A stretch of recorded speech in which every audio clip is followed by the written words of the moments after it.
તો સ્ટુડન્ટ્સ જીકાસ 2026 અંતર્ગત કેટલાક સ્ટુડન્ટ્સના મારા પર ડીએમ આવેલા છે કે અમને જે સુટેબલ કોલેજ હતી, અમારી જે કોલેજમાં એડમિશન જોઈતું હતું, જે હાઈ પ્રેફરન્સ માટે અમે કન્સેન્ટ કરીને સેકન્ડ રાઉન્ડથી અત્યારે આવેલા છે, અમને ઓફર મળી ગઈ છે, તો અમે શું કરીએ?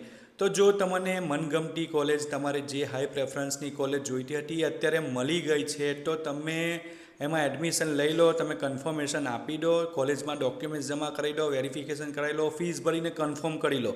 હવે કેટલાક સ્ટુડન્ટ્સ એમ કહે છે કે અમને હજુ પર કોઈ ઓફર મળી નથી, પહેલો રાઉન્ડ ગયો, બીજો રાઉન્ડ ગયો, ત્રીજો રાઉન્ડ ગયો, તો અમારે શું કરવાનું?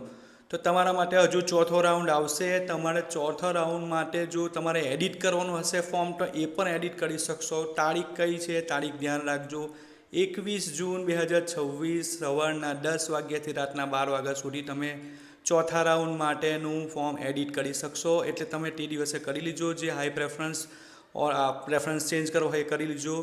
અને કેટલાક સ્ટુડન્ટ્સ એમ કહે છે કે અમને ત્રીજા રાઉન્ડમાં જે ઓફર મળી છે એમાં અમારે નથી જવું, અમારે ચોથા રાઉન્ડમાં હાઈ પ્રેફરન્સ માટે જવું છે, પણ અમારે કન્સેન્ટ અપગ્રેડનું ઓપ્શન નથી આવતું. તો કેટલાક સ્ટુડન્ટ એવા જ છે, સેમ મને આ એક જ ક્વેશ્ચન આ સવારનો પૂછા કરે છે.